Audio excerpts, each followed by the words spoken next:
अजीब बात है ना, सपने भी हकीकत से रूबरू कराते हैं। जहाँ हमेशा से चोर लुटेरे खूंखार जानवर मेरे पीछे दौड़ रहे होते और मैं कभी मंजिल तक नहीं पहुँच पाती थी, उनके डर से अक्सर पैर से गिर जाया करती थी। अब स्तब्ध रह जाती हूँ, मुड़कर देखती हूँ पीछे। बहुत बार सुनसान अंधेरी गलियों में अकेली रह जाती हूँ। कोशिश करती हूँ वापस पीछे जाने की, वो खिलखिलाने वाली हंसी, वो आज़ादी सब वापस लाने की। आवाज़ें आती हैं बहुत देर तक बातें करने की। जब मैं जाती हूँ तो दीवारें भी मौन हो जाती हैं। वो हंसी की गूंजें मुझे देखते ही ना जाने कहाँ गुम हो जाती हैं। अगर मैं साथ बैठूं तो मुझे सिर्फ ताने मिलते हैं। शायद बेटी की बाप के पैसों से ही ससुराल वालों के घर चलते हैं।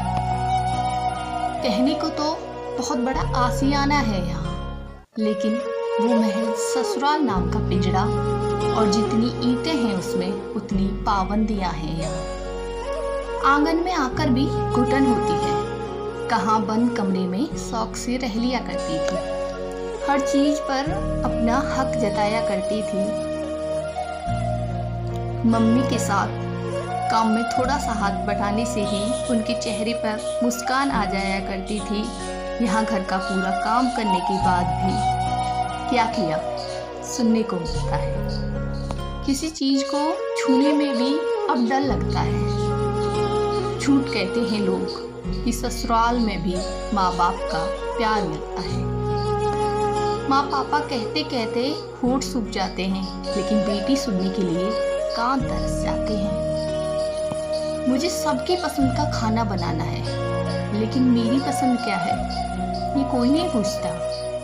मुझे सबका ख्याल रखना है, बीच खाने से उठकर भी मुझे काम करना है, लेकिन मैं ठीक हूँ या नहीं ये कोई नहीं पूछता। कब लास्ट टाइम खुलकर मुस्कुराई थी ये मुझे याद है। कब अपनी किस्मत पर रोई थी ये मुझे याद है।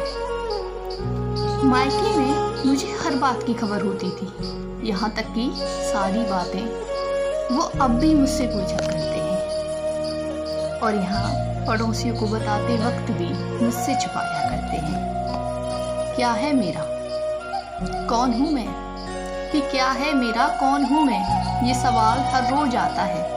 महीनों से चल रही बातें किसी और के जरिए पता चलती हैं। पूरा घर एक तरफ और मैं अक्सर अकेली होती हूँ। हमेशा गलती मेरी है ये पूरा घर कहता है। चार लोग एक साथ गलत नहीं होते, मैं अकेली हूँ तो मैं ही गलत हूँ। शायद गलत होने की जिम्मेदारी भी हम लड़कियों की होती है। अगर मौन हूँ तो ठीक है, वरना सच्चाई का एक शब्द बोलने पर ही उनका मेरी कुल पर सवाल